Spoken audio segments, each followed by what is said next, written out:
Hello, everyone. Welcome back to another episode of the 401 Access Denied podcast. I'm the host of the episode, Joe Carson, Chief Security Scientist and Advisory CISO at Delinea. And I'm really excited today to basically bring back a returning guest to the episode. So it's awesome to have Casey on the show today. So I'm going to pass over to Casey to introduce himself. I know you've been on the show before, but for the new audience and new people, I think it'd be great to give a bit of background who you are, what you do, and some fun things about yourself. Absolutely, yeah. Thanks for having me back on, Joe. It's been a while, but it's been good to be catching up at conferences and doing all that sort of stuff lately, and getting back in to have a chat. So yeah, my name's Casey Ellis. I am the founder and chief strategy officer for Bugcrowd. I'm also the co-founder of the Disclose.io project.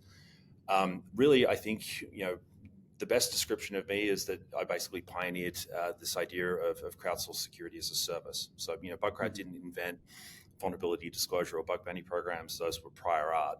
But this idea of basically building out a platform to connect all of the latent potential that exists in the white hat hacker community with as many problems as we can on the defender side, we were the first to break ground on that. And that's coming up on 11 years ago now. So been at it for quite some time.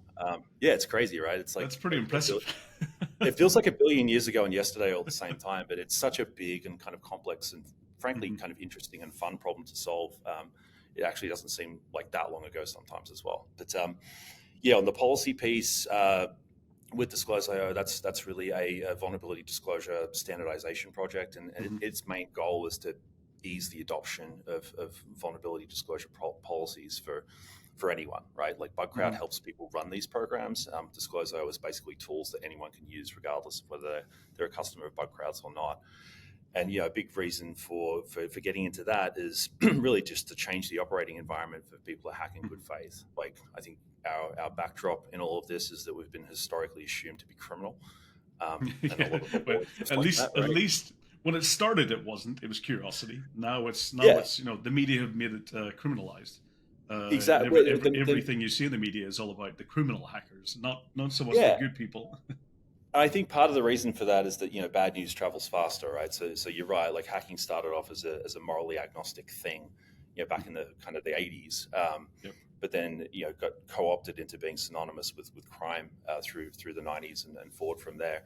And really, we're at a point right now where hackers are pretty vital and I think actually critical as a part of the internet's immune system. And we've had the equivalent of an autoimmune deficiency this entire time. So a big part of what we're trying to do there is just accelerate adoption of that conversation between builders and breakers.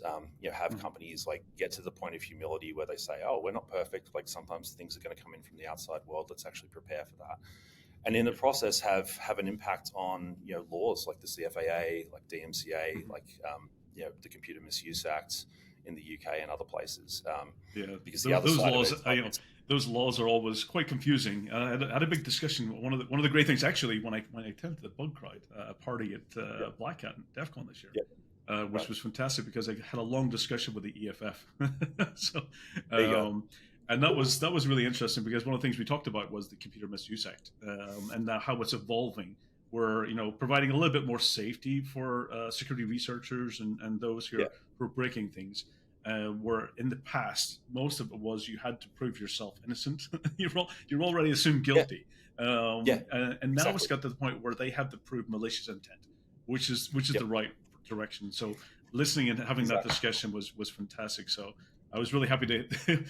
Bugcrowd made that, facilitated that for me, that discussion. To go into those details.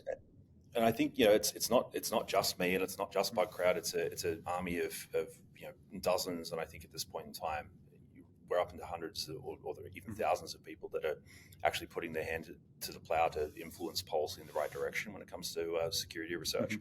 But it's been a long road. The charging law changes that the DOJ passed down around CFAA in I think it was May of last year, basically just did exactly what you just said. Instead of if you've broken into a computer, or if you've exceeded authorized access in some way, that's not automatically a crime. If you happen to be using that to commit a crime, then you're in trouble, right?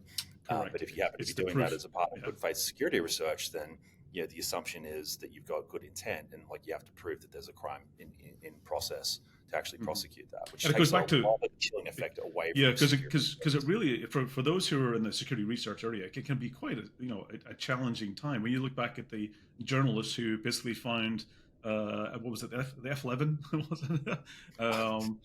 And F12, ultimately the F12 to find out. F12 so Yep. viewing source of the browser, and ultimately then basically going through this whole public debate with the politicians in the state. Getting into that scenario is quite quite challenging, and I think it's good here where the laws at least getting into where you had to prove that Yeah. you're doing something properly criminal, Yeah. just looking at the source of the web page. And then coming back to Disclose.io, coming back to Bugcrowd's involvement in things like the Hacking Policy Council and the Election Security Research Forum, like we're a part of all of those as well, and I'm personally involved in a lot of that stuff. It really comes down to driving standardization wherever we can kind of provide it, right? Because the other side of this that technologists often overlook is that it's pretty confusing. You've got policymakers that are, I believe, most of the time honestly trying to do the right thing, but they're not thinking about the same things that we are on a day-to-day basis, right? So the fact that you've got a state law in Missouri that makes F12 potentially a felony crime at the same time that the CFAA is being amended by the Department of Justice, yeah, that's a thing that happens. That kind of disconnect and disunification across different laws is actually not that uncommon. So trying to harmonize that stuff is ultimately a goal as well. Yeah, absolutely. I think that's one of the things in the US is definitely every state has a different law. So even you have to know the specific state laws to make sure you're actually staying in line with them. Yeah, 100%. So, yep. So one of the things I want to kind of get what's some of the big trends that you've seen this year? What's some of the big movements towards the direction specifically for vulnerability disclosure? What's some of the, let's say, some of the news headlines? What's some of the things that government you're saying, regulations, compliance and stuff? Where's the direction? What's the big topics of this year that you've seen? Yeah, look, I think, just what we just talked about. So the changes in CFAA have started to be kind of understood. They were implemented as a charging rule change last year in May, but I think it kind of went under the rug a little bit in terms of people actually talking about it and understanding the implications of that. Like really, what it does is it changes this default threatening environment for security researchers into one that's default permissive. And there's a few things that have to happen in order to actually catch up with that. So there's been definitely a kind of a groundswell of security research, people actually understanding what the implications of a change like that mean, both on the defender and the white hat hacker side of things. And moving on to the next piece, it's like, all right, how do we, particularly in North America, harmonize as best we can some of the state laws, so that there isn't a disconnect between the goals that we've been pursuing at the federal level. Does it need to be at the federal level, or can the states do something, like a standard? Like one state basically takes the precedence, like California Consumer Privacy Act did with GDPR. Do we need to get some state that's going to say we're going to take this forward as the baseline? Well, there are those who, like California, actually has done this, and there are other states that have as well. The thing that's interesting about North American policy is you've got the 10th Amendment, which is basically states' rights. So in these sorts of issues, the Fed can't mandate what the states do, and you end up oftentimes with this kind of weird disconnect between federal law and state law. So, instead of kind of going top down, often the best thing to do is actually go bottom up and do exactly what you just said. If you've got enough precedent, then all of a sudden, the states start to get together and they all decide it's a good idea, and things start to harmonize behind that. But it's not just North America. There's CMA. There's things happening in EU as well. Australia's having every country. Singapore is going down it. All Japan also have different paths. And I've seen this. I tried exactly what you're doing. I tried probably about 7 years ago with digital identity. I went to the federal level and was going down this path about let's get everyone in the US going down this digitalized identity signature and so forth to make services much easier to interact with the government. Yep. And the federal government said, fantastic, we love it, but we can't do it because the states own the identity. Yeah. and that's what because they have their own rights. Yep, exactly right. So, and that was the challenge. And then you had to go to deal with every single state individually. And they got different states going down one path, and then other states doing it completely something different. And it was always challenging. That got to the point where it got really confusing. Yeah, and I know you wanted to talk about disclosure a bit later, so I'll come back to kind of the strategy that we've used to actually bypass that. Mm-hmm. But yeah, with respect to trends, in vulnerability disclosure in general, like basically, I can't think of a Western country at this point in time that isn't reviewing this pretty actively as a part of their kind of top-down policy from a crime standpoint, but also integrating it into their kind of national cybersecurity strategies as well. I think we're at this point where, at that level, it's pretty well recognized that like vulnerabilities happen. It's not because we're stupid or bad or whatever else. It's because we're human. Building computer things is kind of hard, and we're human, and humans make mistakes. So there's a maturity, I think, that comes with that sort of posture. And I've been preaching about this for a while, like the idea of that tying back into Kirchhoff's principle in cryptography. Like the enemy knows the system, right? If you try to maintain a posture of security by pretending vulnerabilities don't exist, eventually you're going to get called out, and whatever security controls you got built on top of that thing are going to fall apart at that point in time. So the anti-fragile approach is to accept the fact that you're not perfect, be transparent about that, and accept and integrate as much input as you possibly can in how you do. And especially when you think about, a lot of the technology we use today is shared in many cases. We've got basically lots of supply chains. You're depending on different hardware vendors, cloud services, and there's certain things that you can control maybe in your own area. But the moment something like an OS vulnerability comes out, or some type of shared code vulnerability comes out, like Log4j, those types of scenarios, that's something that you had to be prepared for. Yeah, no, definitely. And the other part with this one, just to tap on it quickly, because I do think the topic of election security, particularly in North America, but it's a big election year for a lot of Western countries next year. The idea of there being this convergence between information warfare, disinformation, all those different things, and security is ultimately kind of the way that we keep the plumbing that gets information safe from A to B. How we actually keep that safe and secure, right? So Vol disclosure ties into that as well. It's something that we started working on back in 2018, ahead of the 2020 elections here. The idea that you can actually explain what, it's like, I'm not going to be able to, as a poll worker with a concerned voter standing in front of me on election day, explain how EDR works or what ASLR in a voting machine looks like, or any of those different things. But what I can do is explain the concept of neighborhood watch for these systems, and the fact that there are people that have these skills that are actually trying to help make democracy safer going forward. And that the manufacturers and the states are actually listening to that and integrating that input. Like that's a tool that you can actually use to increase. It's not a silver bullet. We're not saying everything's secure, but when we're talking about the things that we're trying to do to make the process more transparent and more secure, it's actually a really effective tool for us. So interesting in that. So interesting in that topic. One of the things, when I was recently in Singapore, I was there for Singapore International Cyber Week, and we had GovWare and all those. And one of the biggest topics was around, and this comes back to some of the EU regulation laws that's coming in play, and also laws that's coming out across Singapore, Japan, all the countries, which is around the labeling, security labeling and stuff like that. I wonder what your opinion is. Should organizations look not just about, here's the security updates and here's the security process. It's interesting that should vulnerability disclosure also be tied into labeling and classification as well, because that's an interesting area. Yeah, I mean, I'm biased on this one. It's a tricky one, because obviously vulnerability disclosure programs and the ability to run those and have those be efficient for organizations, that is a product that Bugcrowd says. So I'll disclose an inherent kind of conflict of interest there, but I do genuinely believe that the idea of that transparency and that kind of anti-fragility that I was talking about before, it is a proxy indicator of security maturity within an organization. And again, what we're not saying is everything's perfectly fine, but if you're looking for markers from the outside in that an organization is doing its best basically to stay on top of security and keep its users safe, then it's a pretty good, pretty easy thing to find for starters. But also I think it's a pretty proactive, we're still at a point of adoption where the folks that are doing that are quite proactive in their approach to security.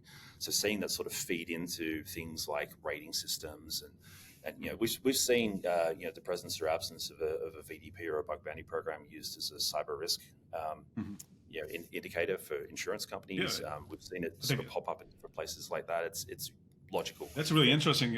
I recently did a big talk in cyber insurance, and one thing is I'm seeing is absolutely cyber insurance is starting to have a lot more requirements for organizations because they've been at a loss for many years, and they're looking to make sure that they minimize, and they're getting to the point where they're starting. I would say this is the year of cyber insurance maturity, where the insurers are starting to better understand risk quantification when it comes to cyber attacks and cyber incidents. They've been buying data for long enough now. It's about time they turn it into an actual business, I think. Exactly. I think we've had enough incidents over the last 5 years that there's enough data there, probably even more data than what they've collected over natural disasters over the entire lifetime of the insurance industry. I think we've had enough cyber incidents to kind of to exceed that, and to the point where they're now having that better quantification. And I think they're really starting to realize what risk is when it comes to cyber and how to better reduce it. And I see a lot of things where compliance is becoming mandatory, and definitely, what security programs are doing, whether it being security awareness training, whether it being, their patch management program, and vulnerability disclosure is all part of that. So it's really showing, to your point, is that these organizations that really take these different strategies to top priority, is they're doing the right things to reduce the risk. And this brings it into a side topic. And that, just on that real quick, and that they're selecting. They're not making it fragile, because like I've been involved in a lot of the different kind of conversations around labeling through policy council and different things like that. And the tendency is always to try to make it very technical and very kind of brittle as a result. Like, you need to do this thing, that thing, the other thing. And like, the technical controls that might not necessarily be relevant to every organization that gets that label. And also, like, fast forward 3 years, like, maybe the internet's changed a fair bit by that point, right? So the whole idea of going back to these kind of core fundamentals, security awareness training within your organization, secure code training, things like vulnerability disclosure. So if you get it, if there is an issue, like, you've got the ability to receive that input from the outside world. These kind of core design feeders. I think I'm seeing a lot of folk kind of reorient around just having those as the core principles and trying to build from that instead of the other way around, which is good. Like, I think that's ultimately how it should. Absolutely, because at the same time, you want to make sure that you're actually focusing on the business value, and it's a business strategy. Exactly. Ultimately, it's a business strategy at the end of the day, to to make the business more resilient, to make the business reduce on the risk. So ultimately, it all has to tie back into business outcomes. And this gets into one of the kind of interesting side topics, the recent news around the SolarWinds CISO, who's now being sued by the SEC. Of course, I guess the whole reason is falsely misrepresenting their security capabilities or posture. What's your thoughts and opinion around that? Because it's sent a bit of shockwaves around the world in regards when it comes to, I guess we've been pushing for CISOs to be more represented at the board level. Is this exposing them a bit more as a result of that push? Well, yeah. I mean, I guess the thing that's a little quirky about, I guess, my point of view on that is having worked in cybersecurity and having been a board member and a chair for the past 10, 11 years through Bugcrowd. I can understand through the lens of like board liability and the risk associated with that, as well as like frankly the challenges of trying to run an effective security program. Like, it's the thing that's there's an increasing, like, we've got a trend starting to form here. Like, you've got Joe Sullivan with the stuff that happened with Uber. You've got now this whole thing with SolarWinds, and there's other cases that are kind of bubbling away in the background. So it's very clear that this issue of liability. We are in the boardroom now, right? Which means which means your signature means a lot when you sign something. Yeah, and I think this comes down to the big boy pants, right? Yes, and it comes down to I've been in situations where I will not sign anything until I have a basically very clear understanding about what I'm signing, especially when you're at that level. And is this a case where maybe the CISOs aren't yet really understanding accountability at that level, or is it something that maybe that they're being pressured to make sure that they're focusing on getting things done and moving forward? Yeah, that's an interesting question. I will caveat this and say that I've not dove like all the way into the specifics of the SolarWinds stuff yet. So I'm speaking in general terms here, but I tend to think it actually goes in both directions. I think for CISOs and for security leaders, like, we're not used to being accountable like kind of the extent of our accountability to the business is whether or not we get breached, right? Yes or no. And until it happens, that accountability is a fairly loose coupling, because the board historically hasn't really understood what the hell we actually do. There's been very few boards that actually have very well-educated security professionals on the board. Yeah, so there's this impedance mismatch between our language and theirs, and I think really the part that we're going through right now is kind of a journey of understanding in both directions. Like you look at the SEC proposed rule changes that came out last year, where it's basically you have to provide kind of enumeration of the cybersecurity expertise that you've got on your board for publicly listed companies. That's the SEC trying to basically get us out of the nerd corner and put us like square in the middle of like just normal risk management and governance, which is what a board does. So, we're in kind of a bumpy season. I think we're right now. To your point, it's a bit of a translation issue as well, because sometimes I find, as I've been looking through, for example, recently in the cyber insurance industry, I find the same things, is that the language that we speak in security and the language that is spoken at the board and in cyber insurance are not the same. which gets confusing, because you might be talking about one thing and making that assumption, but to the other person on the other side, it means something completely different. One big example was at the security level, when we talk about data backup recovery, we're thinking about recovering from a good no-one backup.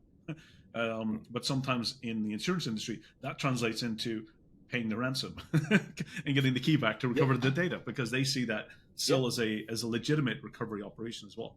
So just making sure they're always on the same page. 100%. Well, I do think so there's that in terms of the the impedance mismatch and the different kind of priorities and languages being used and all that kind of thing. I do foresee when you look at some of the kind of the lean of policy making and legislation that's been the trend over the past 12 to 18 months, it's very, very focused on the user.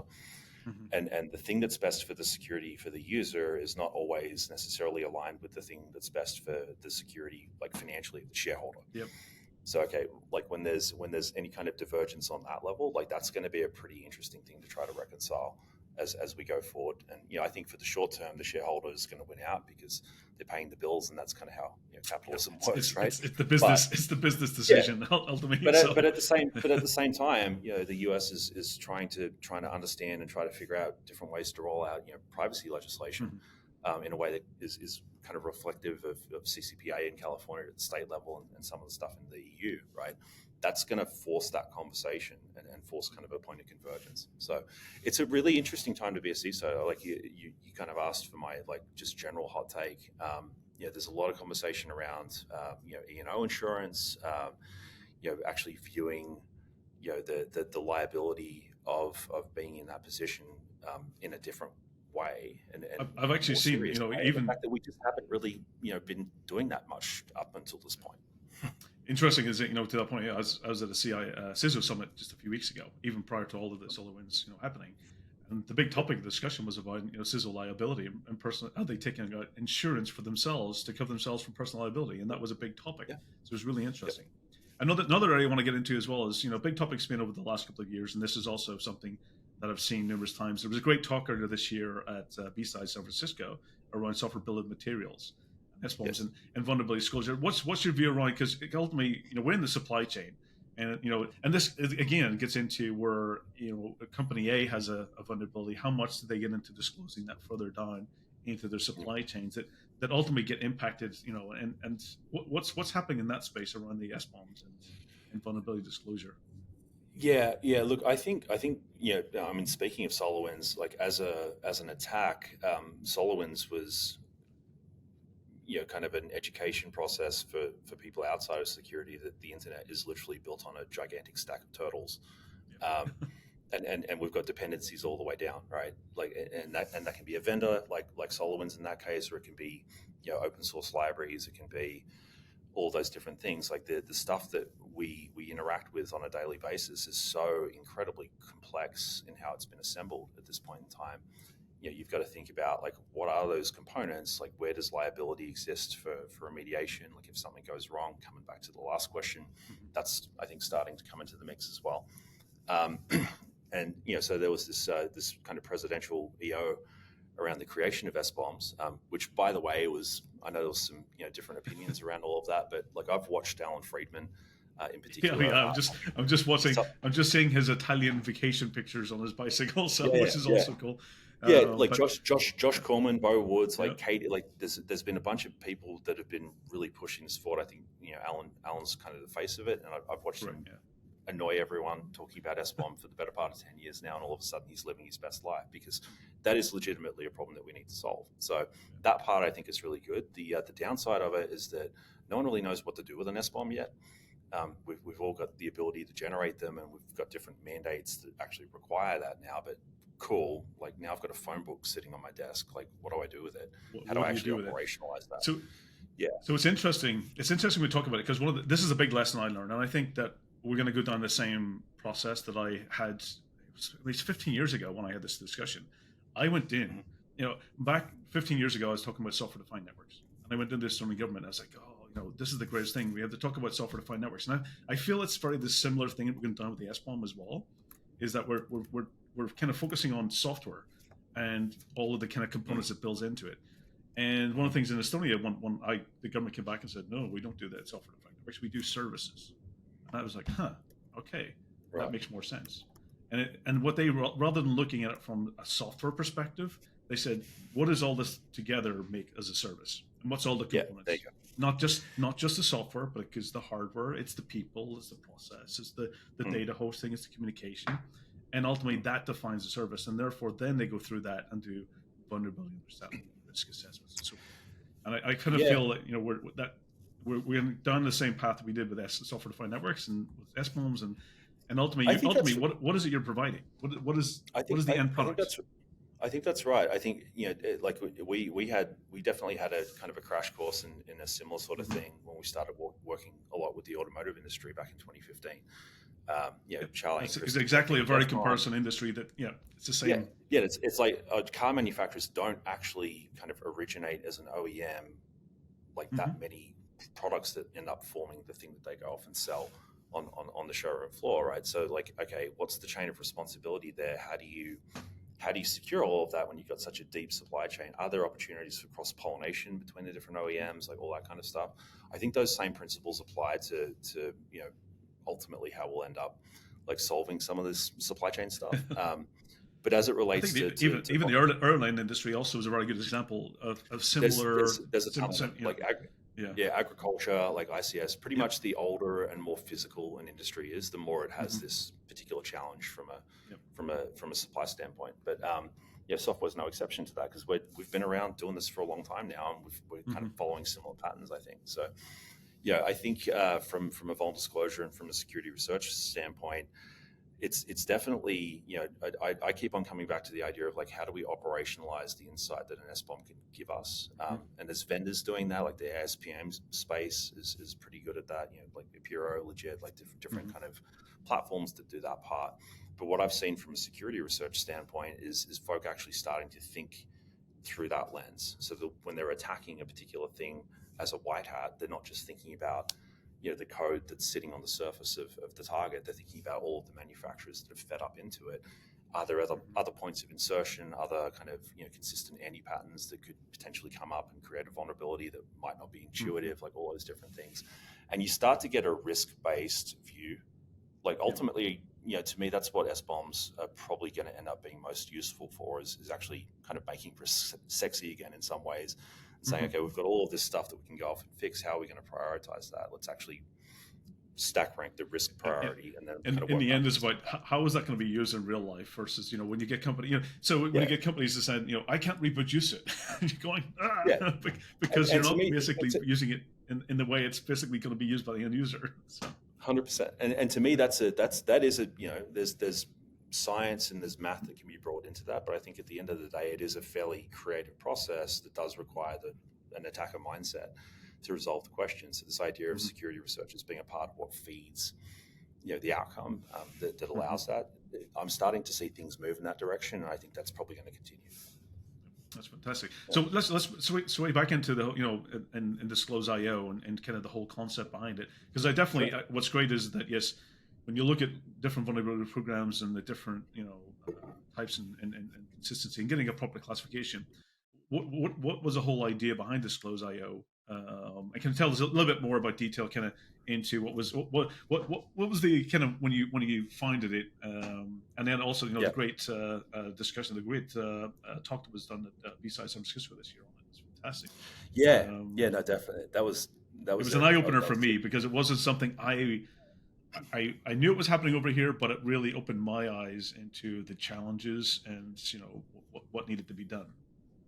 Yeah, I mean that talk, it was funny because I was sitting with a couple of folk that I've been working with in the space and around Disclosure for a long time now, and like frankly, I hadn't really been worded up on what the talk was going to be about. I'm sort of sitting there borderline tearing up. And they're all like, "Oh my God, we were a part of this." I'm like, I'm changing, and it's cool. Like I think the there's so much more work to do in this space. That's very easy just to look at that part. It's like, okay, the magnitude of the problem that we're trying to solve here is huge, and I think as hackers, we mostly tend to see the broken stuff. So to actually stop and pause and look back on what's changed over the past 10 years, that was very cool. But yeah, I mean, look, the origin of it really was kind of early on in bug bounty and vulnerability disclosure in a Bugcrowd context. We realized that lawyers don't know how to write. They haven't, and it's not because lawyers are dumb. It's because they just haven't thought about this before, right? Like they hadn't thought about how do you write a policy that allows at that point in time someone that they consider to be probably malicious, because the idea of like good faith hacking, that sort of didn't really exist in the popular mindset 10 years ago. It does now, but it didn't then. Mm-hmm. How do you get them to write a policy that encourages and accepts the input of people that are operating in good faith, but also doesn't give carte blanche to bad actors in the process, right? So that was a real tripping hazard for lawyers, and a nervous lawyer tends to be pretty verbose, so you'd end up with like War and Peace. They tried to figure out every edge when you get case, the terms of services and EULAs, and it just gets so enormous that you can't do anything with it. and honestly, like I don't fault them for that. They're trying to do their job and be as thorough as possible. But the other side of that problem is that you've got security researchers that aren't lawyers, that oftentimes are English as a second language, for example. And who are probably, like some of them do go through and like try to fully digest and understand this stuff so that they know they're not breaking the law or doing the wrong thing from a corporate or a criminal standpoint. But most of them don't. So like, how do you simplify that and collapse it in a way that makes it easier for both sides to understand and ingest, with the ultimate goal of reducing risk for the hacker side of the house, but also to improve the speed of adoption on the defender side. So that's kind of how it got started. And we put together with a law firm called Cypher Law back in the day a version, like a boilerplate piece of this. And then Amit started working on legal bug bounty through UC Berkeley.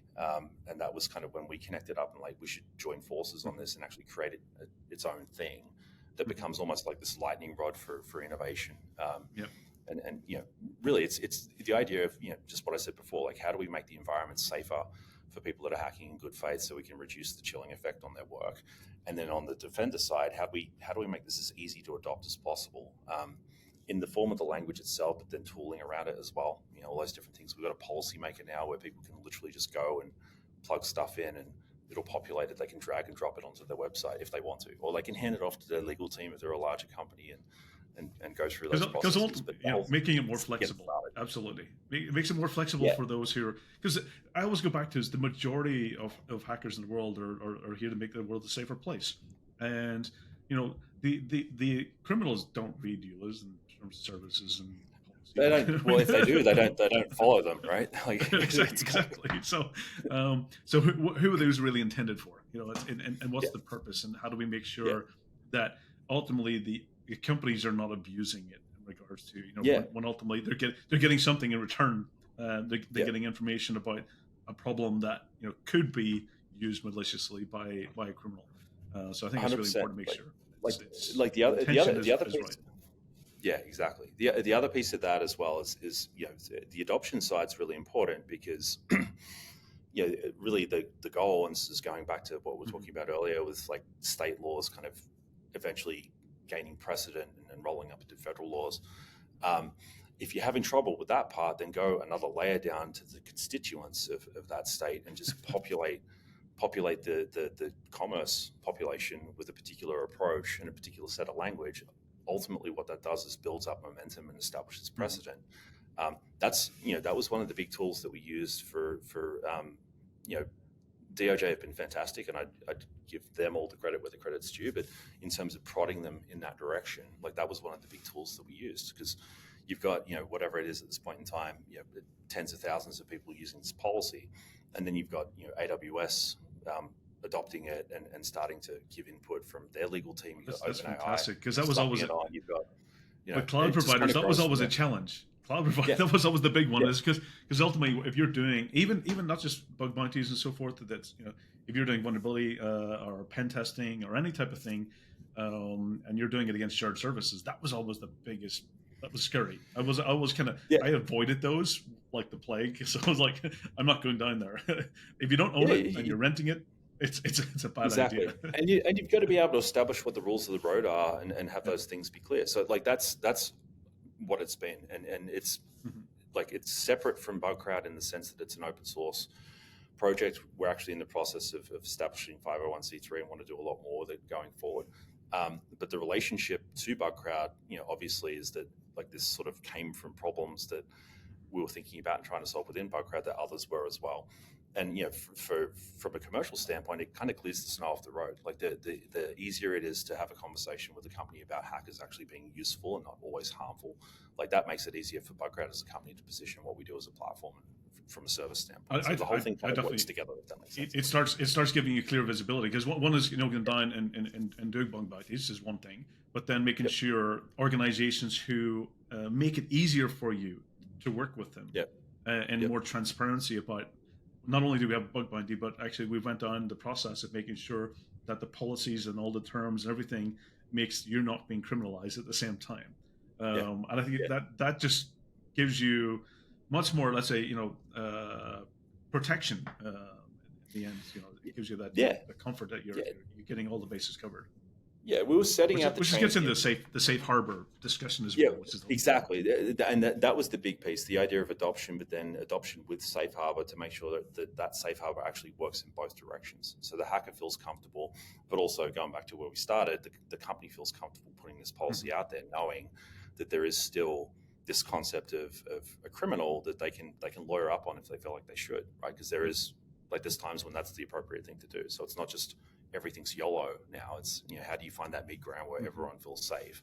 What's that? Going back to that malicious intent part that we kind of covered at the beginning. The great conversation that I had with the EFF, which was also, I was so happy to hear their the legal terms that kind of they said that's what was being covered.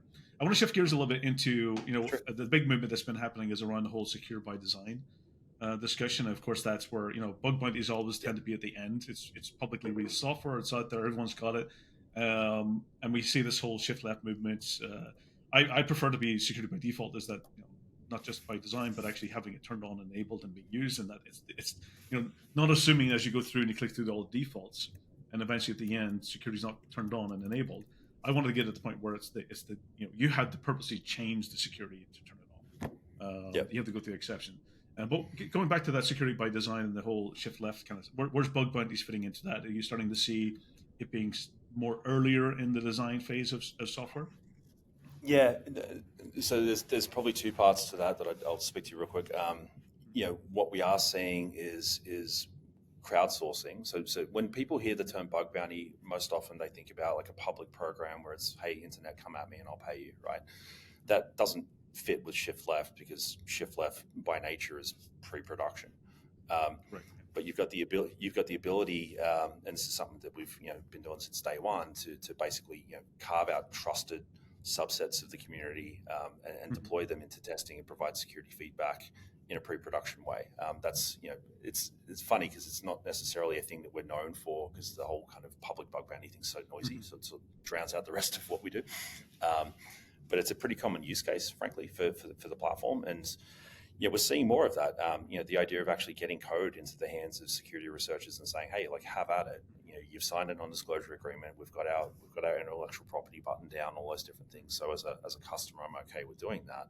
And what Bugcrowd does is figures out like who are the right people to actually offer that to in the first place from a trust standpoint. That's definitely increasing, and I think that works. I mean, we've partnered with Secure Code Warrior, for example, for a lot of years now in terms of what we learn from that process, what can we then inform from a secure development training standpoint to try to address some of these issues at the root cause instead of catching them after they've already become a vulnerability. So there's that. I think with Secure by Design, like the CISO stuff that came out, I know a bunch of the folk that actually worked on that. And much is now leading it, isn't it? Yeah, much is in the mix. Jack Cable and just cast of heroes that have worked on this stuff for a long time have actually contributed to that document. And one of the key things that it calls out is transparency, which I actually think has a pretty profound impact on design in a way that's not necessarily that intuitive. If you're building something knowing that there's going to be transparency around the security of that thing in the future, then you think about resilience in a different way, which to me fundamentally affects some of the design choices that you're going to make, including which defaults you select from a UX and a usability standpoint.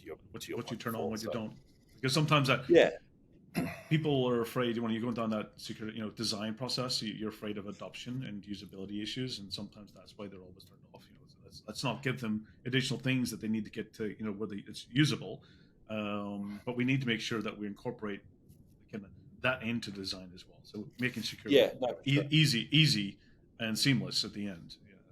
Yeah, for sure. I think the biggest piece there is that the way I see, I look at this, because we're talking about vulnerability disclosure, we're talking about bounty, we're talking about pre-production, crowdsourcing and multi-sourcing. There's all different ways to plug hackers into helping solve this particular problem. The overarching thing I think really comes down to like builder breaker feedback, right? You've got builders, and you've got, even before that, designers that are trying to get the damn thing to work in the first place. Like that's their main job, right? So if they're not security experts in the process, they can't really be blamed for overlooking some of the things that need to be factored in, because their problem is to actually make it work in the first place. But then you got the breakers on the other side who take that thing and do it quickly, right? Then you got the breakers on the other side whose their first instinct is to take that thing, tip it upside down, and see what falls out. The more that those two groups can basically cross-pollinate their thinking, and the earlier in the process that can happen, I think the better, because ultimately it makes its way down into design, and that's when the real stuff starts to change, I think. It always reminds me, when I always have this discussion, it reminds me of, back in university when I was doing COBOL programming. And I was at the end of a semester, and I was always excited. I got my COBOL program working. It was fantastic, and everything you typed in, it did all of the processes and all the work. And I was when I demoed it to lecture, she came up and she was like, oh, fantastic. And then what she did with her hands on the keyboard, she just went, and the program just crashed. It just came tumbling down. She just basically just put her hand on all the keys, just rubbed it, and my thing just like crashed. And that was a big realization, is that making sure you do a lot of validation, and even consider the fact that people are going to do weird stuff with your app, unintended. They don't use it as you expected. Yeah. When we do a bunch of hardware hacking events, and they're oftentimes in person. Like if it's a prototype or whatever else. I did one recently around voting equipment at the Election Security Research Forum. And that was no exception to other hardware things. Like you've got these product designers and these people that have worked on building this thing, watching hackers come in and do the most bizarre stuff to their baby. Ultimately, it's just like, what? For me. How the hell would you think about that? Like, why would you do that? I'm like, exactly. That's what an adversary is going to do, and that's frankly probably what some of your users are going to do. And that's what I loved about the recent. Yeah, the recent episode we did with Sick Codes, and we're talking about the John Deere tractor and playing Doom on it. Which is almost fascinating. Making things unintended. So. I had the pleasure of working with Sick on some of the disclosure aspects of that, and just he's a great storyteller as well, which I think helps kind of explain what all's going on in the background there. So, and it got me. One of the things, the whole secure by design kind of concept got me thinking about, do we need to start having the discussion around security warranties? We have product warranties, which is one thing, which is getting more consistency. But getting into security warranties is how long are you going to secure me for when I use these products. So it got me once, and even what is the definition of secure? Yeah, exactly. right? Like, how do So you actually define that? Because a warranty either gets paid out or it doesn't. So you need a bright line between secure and insecure, and those absolutely. lines are pretty hard to draw. So, yeah, there's a lot of work to be done on that side. Product liability and the warranty piece that's come out with some of the guidance. I was part of the ONCD National Cybersecurity Strategy creation, which is where this kind of came from. And I'm a huge advocate of that idea. I think the implementation of it is going to be really kind of long-winded and difficult to get right. But I think as a directional thing, I think it's the right way to pull. If that makes sense. I agree. I think it's something that it's the path we need to go on, but it's going to be a lot of uphill. Maybe a bit of a windy one, yeah, and a windy one, and maybe a few back, but rolling back down the hill as well. It's probably a bit like Irish roads, to be honest. And next, it gets me into one of the big topics that's been around, and the trend is generative AI and artificial intelligence or augmented intelligence, however we defined it. I just call it a batch job, to be honest, or a scheduled task. Nested if statements. Yeah. It's actually, I mean, it's gone beyond that now quite a bit. But yeah, it has advanced. I do agree. It's got a little bit more intelligent for sure. But what's happening around that when it comes to vulnerability disclosure side of things is you seeing it being much more used in the vulnerability disclosure area, and maybe what's a bit of the future do you see with as more kind of, let's say, data scientists and analysts and generative AI developers for sure, get their hands on it?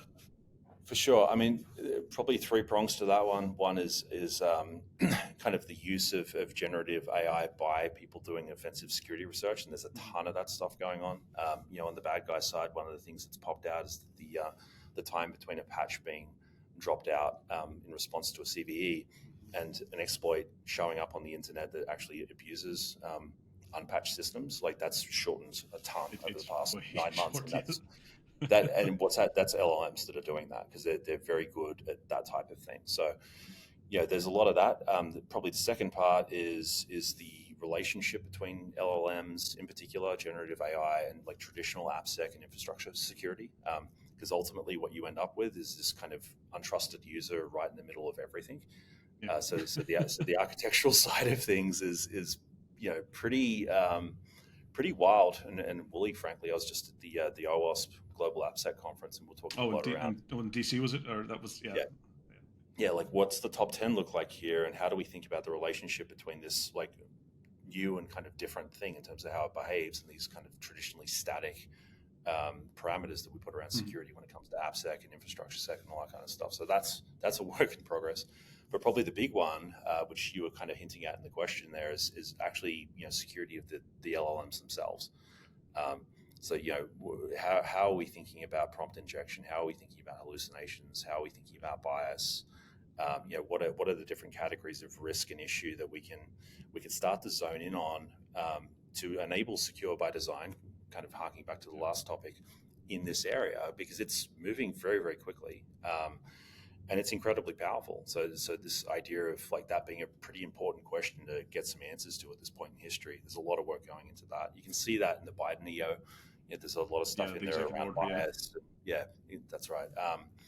There's a lot of things around safety and privacy and kind of the downstream human and potential societal impacts of AI.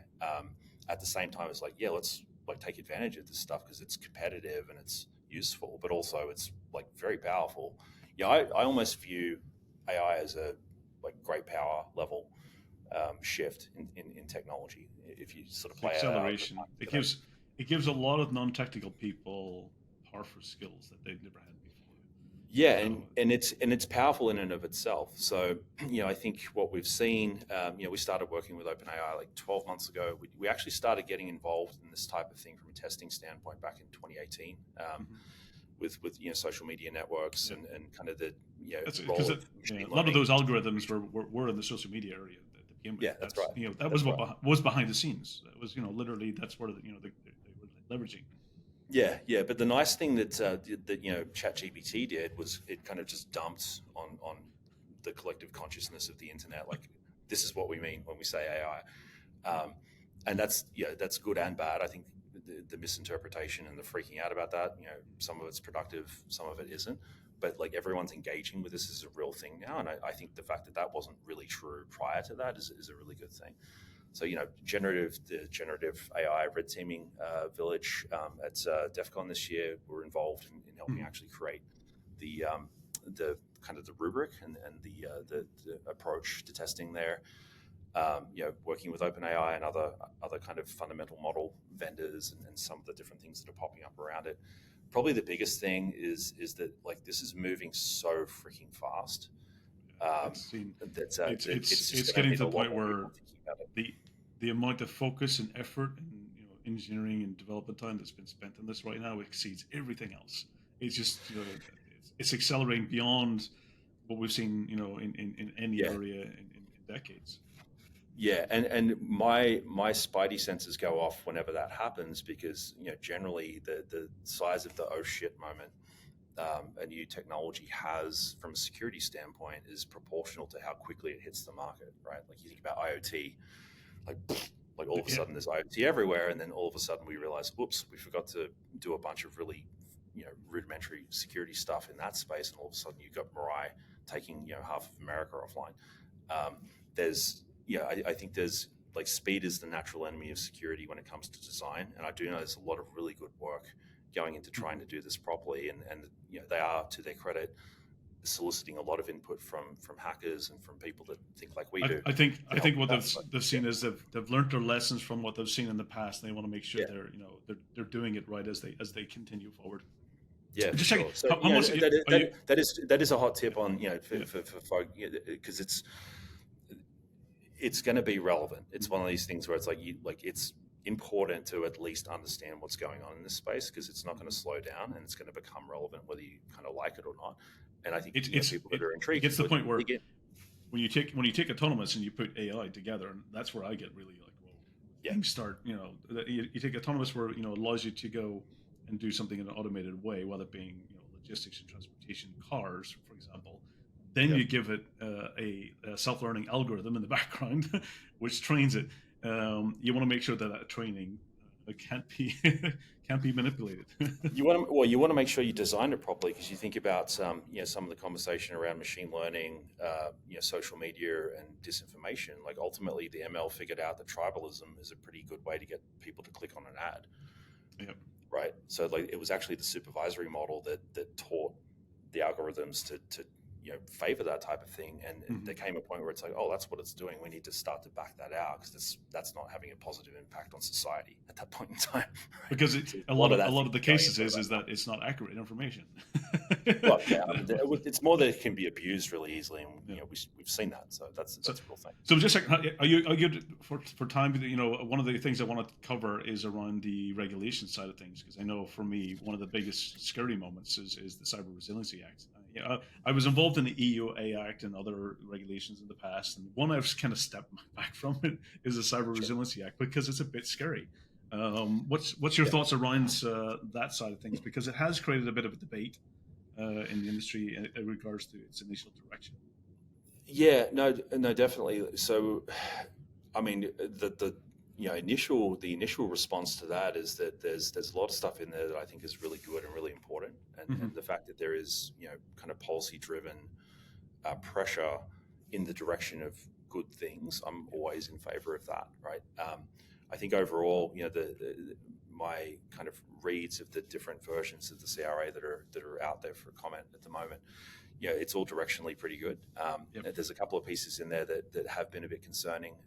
The 24-hour notification window on exploited vulnerabilities, like that's if bad things happen on a Friday night, which is when they do tend to happen. It's not so much that you want to write policy to make sure everyone keeps their weekends. I mean, that's nice to do, but that's not the reason. I think it's logistically hard to do that well.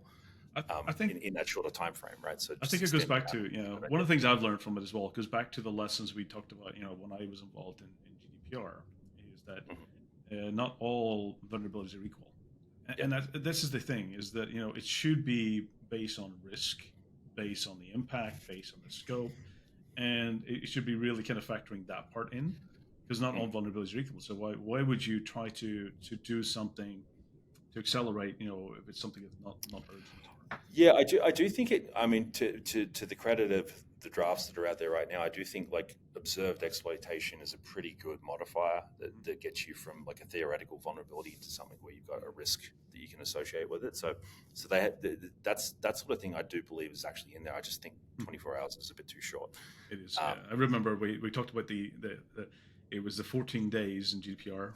Was about the disclosure, and then it went on to without undue delay. Yeah. Is kind of that was the term that was used in GDPR, and I think that it should probably go the same direction somewhere, or possibly somewhere in the middle, because undue delay becomes pretty exploitable. It's the guideline. I think they still go by the 14 days, right. kind of roughly, depending on that, the risk itself. And I know the FTC kind of and other, in the US, they've kind of went the same kind of direction of bringing it down to this like 48 hours or 72 hours and stuff like that. I think definitely, that getting into real-time vulnerability disclosure is a bit of, you'll be having to work around the clock, and it becomes a challenge. I think sometimes you need time to evaluate what you're dealing with. We'd probably end up with a similar problem to what we have with S-BOM right now too, right? Because the other side of it is that these reports, I believe, are meant to go to NISA. I think that's the right agency. And the idea there is that goes out for dissemination to member agencies and all those different things. That's another aspect of it that frankly, I can understand the intent of that, but I'm not super comfortable with it, because it kind of violates one of the design rules of pre-patch vulnerability information management, which is don't send it where it doesn't need to go, and do your best not to aggregate it into one place. There's definitely some feedback that we've provided around that particular piece. But yeah, those are 2 points that are like, that could probably change and be better. Overall, I do want to bring this back to a positive. I think the fact that it's pushing in the directions that it's pushing, the fact that vulnerable disclosure is in there in the first place is awesome. For example, I think it's fantastic. I think that the attention that vulnerability disclosures had in the last couple of years is amazing, especially when you get Biden tweeting about exploits and vulnerabilities in the tweet. When he's using those words in the tweet, I think that just says a lot. It is pretty wild. It's sort of like, wow, yeah, we've come a long way, which is good. And again, still a lot of work to do, but we've come a really long way over the past 10 years. Casey, it's always amazing catching up with you, and your knowledge and expertise in this area is second to none. It's impressive, and having that. You really drive in this industry. Where it didn't exist in the first place until you came along and really seen that this was an area of improvement, and definitely an area that needed to be really kind of established as a proper platform. I think has really changed the world, made it a safer place. Any closing thoughts? Anything you want to leave the audience before we close up? Oh, you got me a little emo with that, mate. I do appreciate it.